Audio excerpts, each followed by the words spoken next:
Oldest trick in the book. War criminal! War criminal! War criminal! War criminal! War criminal! War criminal! What is up guys, and welcome to a new video. Now this video will be kind of different from the ones I usually do, but I think you might still find it interesting. This video will be about Cboyardee and his Dilbert videos. I've been planning on making this video for a long time. I decided I wanted to do this video when I found out about Cboyardee and wanted to watch a video that explained something about it. But of course, there were none. So this is where I come in.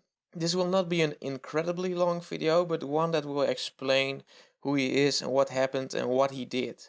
And of course my interpretation of it. Cboyardee was a true pioneer in every sense of the word, and despite never really getting the recognition he deserved, his work till this day still has a lot of influence on the internet, even on you. How exactly? I will explain, but let's start at the beginning. Now let me take you back to the early zeros, when Newgrounds was the place to be, and the internet was home to many horrible animations.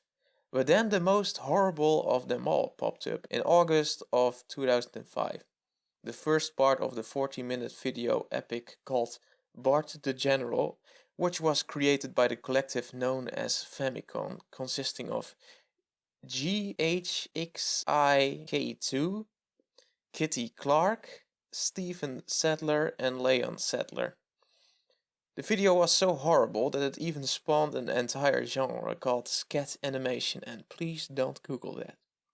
Its name was coined by GHXYK2, who really needs to fucking change his name, of the previously mentioned Famicom, Swee Neezy and the rest of the collective known as Wayne Sub, pretty recently. On June 27, 2006, Cboyardee started his channel, and it is safe to say that Famicom was a huge influence on early Cboyardee, as he attests to in a comment that Famicom 2008 was among his 3 favorite channels, and he actually had Bart the General re-uploads among his earliest uploads himself. But he soon grew tired of re-uploads and making other random horrible videos that he himself disliked, so in came the animations, which he presumably made using the program called Fusion. Since the dude fucking deleted his channel, there has been some trouble determining which was his first video, and here is my theory, okay? Now, as you can see, Return of the Weedlord 1 was uploaded right after a Bart the General video re-upload, which of course as a re-upload was not his content, so maybe he made the switch after that one to his actual content. Besides, this goes as far back as 2008. From the comments that I can gather that he left, he did some other videos, original videos, but they were not animations. Now, did Return of the Weedlord 1 actually survive? Supposedly not. He deleted it during an early purge through his channel, but he actually re-uploaded it later on YouTube with another name, which actually did survive. As you can see from the thumbnail, it is actually the same video. Return of the Weedlord is thus the earliest known animation video by Cboyardee, from very early 2008 and before the Fred Murderstone video. You probably want to see this masterpiece, so here it is. We're gonna take y'all back to the source, the knowledge. Yo.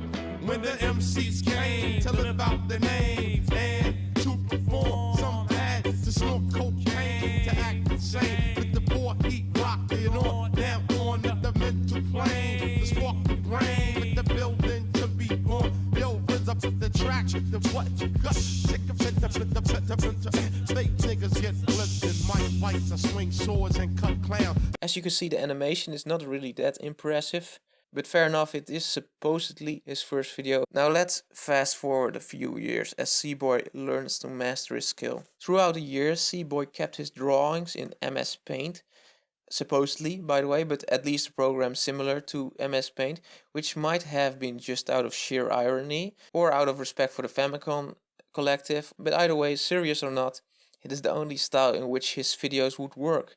After all, try to make an animation like this, without paint. You can't. Fucking can't. His animated videos, in my opinion, serve to portray the flaws in humanity and mostly tend to out existentialism. He tends to reflect on mob mentality a lot as well, as in his video Oldest Trick in the Book, where Bush is caught thanks to his monkey-like greed. Cboy actually pops up from the garbage bin and proceeds to chant war criminal, despite not having any evidence or despite it having any effect. Again, this is just my interpretation, but I think Cboy did this to lampoon the mob mentality that was going on regarding George Bush circa 2010. From what I can gather, I also think that Cboy is trying to say that chanting Bush is a war criminal is stupid, considering he's an ape that barely knows what he's doing.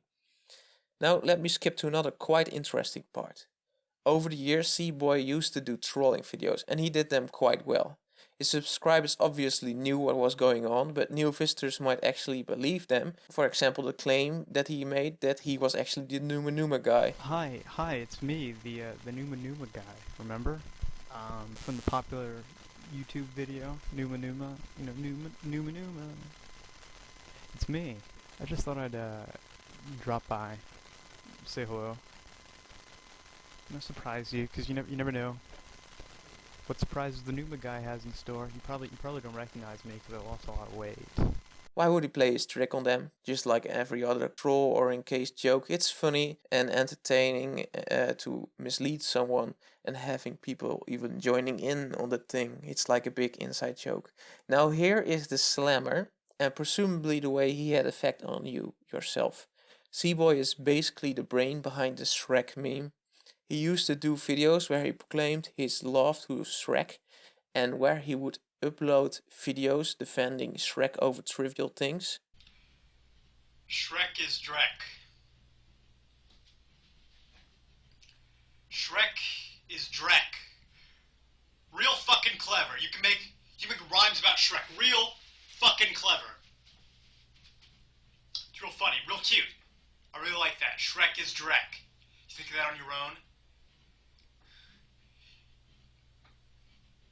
You know, there's some people out there. There's some people who Shrek matters a whole goddamn lot to. He even went as far as to upload the Shrek joke of the week videos. A lot of my friends call me the Shrek comedian. Which was sheer irony, of course. This video reached quite a big amount of people, including the founder of the future Shrek-chan, who explicitly mentioned Cboy in a write-up of the site's origin, attesting to the influence he had. The community started with Cboy's videos, or where Cboy at least played a huge part in popularizing, then went on to create the infamous Shrek is love, Shrek is life meme. There's no possible way that you haven't heard about it. Maybe you have even used it yourself. This was not yet Cboy's creative height though, and you know what I'm about to mention. Probably. I'm talking about the Dilbert videos that till this day have a big popularity. For re-uploaded 6-year-old videos, that is quite remarkable. These specific videos were uploaded in late 2010 and Dilbert 3 was uploaded in early 2011. You maybe have heard some people in the comments mentioning the original description of Dilbert 2 as they recall it. I, however, found the actual description. It says the following. This was my art final. Everyone thought I was insane. I think it's quite reflective of what these videos are and how true geniuses, which is what Cboy is, in my honest opinion, are tend to be welcomed. I'm pretty sure that the success it had proved them wrong though. In fact, the videos even reached the creator of Dilbert, Scott Adams, who said that he was disturbed because Dilbert's shirt pocket was on the wrong side. It was obviously a joke, as you will find out. The video features Dilbert, a cartoon character found along comics like Garfield in the newspaper. The comedic and I guess relatable nature of Dilbert, a character many of us grew up with, also features to increase the relatability and surrealism in the videos themselves. The video starts in, of course, Dilbert 1, where Dilbert is introduced to the internet by Cboyardee. The character taps a bit on the keyboard, and while Cboy is away, Dilbert is sucked into the internet. This could be a reflection of how humanity was sucked into the internet in the early zeros, which I can remember quite clearly, but I think it also is likely a metaphorical representation of what happened to Cboy himself. Again, I think I might be reading too much into it, but I think I'm quite near the truth. We proceed with Dilbert 2, that features music recreated by Cboy himself, presumably. It is in a style that wasn't popular until the moment that Cboy uploaded this video in 2010. Which is before the real breakthrough of vaporwave. It features an early form of vaporwave, and considering the exposure these videos got, might have very well influenced the pioneers of the genre. In fact, I'm even going as far as to say they did. In my opinion, Cboy is also in this aspect a pioneer, which marks the third way he is. Back to the video. Dilbert is sucked into the video and finds himself in a quite drug-like trip, which is later presented as just a dream, as Dilbert finds himself in his worn-out house. He then proceeds to go to his work, where the idiocy of life is lampooned, or maybe just the idiocy of work culture, but something is lampooned, alright. For example, in this scene, his boss gives him an amulet he has to wear for no apparent reason given, despite it being declared office policy. While some might just look at this at first glance and just think this scene, and besides this whole video, is just a random absurdist video. The intention that Cboy seems to have been having was to highlight ridiculous office policies. Another scene that ridicules working culture or just humanity itself is, in my opinion, maybe the best scene in Dilbert 2. Dilbert walks up to the water stand and talks with his co-worker, and in this conversation the two speak about sports in a way that is, if you work, very relatable to you. Dilbert's co-worker starts naming subjects but does not further elaborate on them, eventually just redirecting Dilbert to the well-known website called NFL.com. This, in my opinion, perfectly captures the essence of human nature and pretty much also highlights the genius of Cboyardee. At the end of the video, Dilbert goes on a rampage. I think Dilbert was fed up with the daily cycle he and all other humans went through, and at the end of the video he just jumps out of the window. He survives, however. I think it's also notable that Cboy also references Doritos quite a bit throughout his video, which is also before it actually became a meme like in MLG in 2014. This was 2010. So he is quite ahead of his time. Now let's go on to Dilbert 3, the conclusion of the trilogy. Dilbert has survived the jump but has broken his legs, hence why he is in a wheelchair.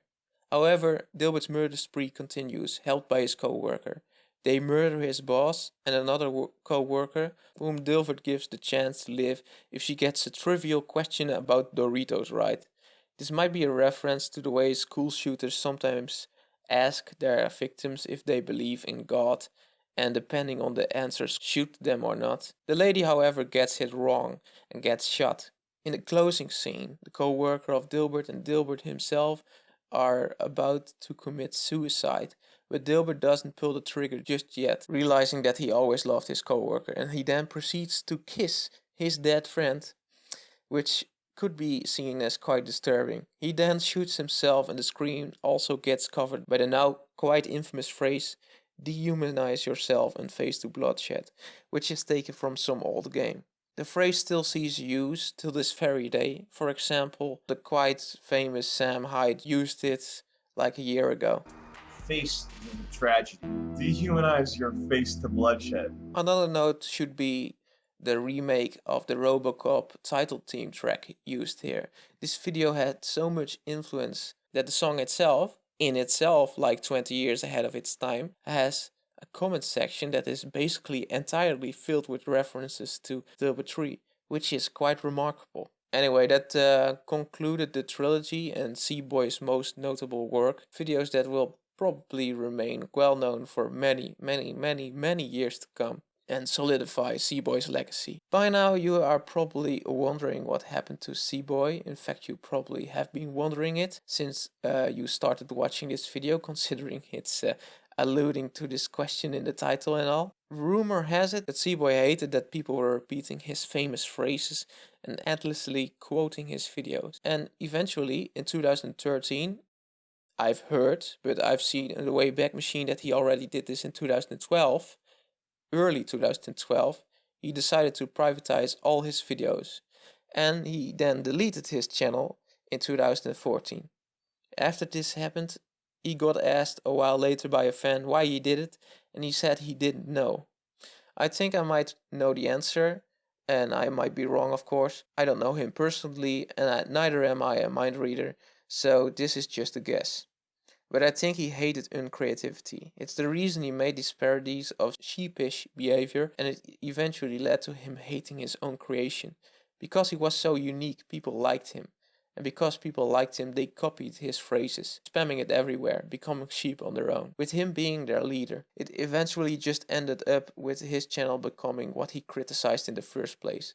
And then he ended it. Swee Neezy, who maintains the Cboyardee archive, thinks that Cboy quit because of the shrek memers plaguing his channel, which is also a fair guess. In a way, deleting his channel might have been the right decision, because it helped add to his legend.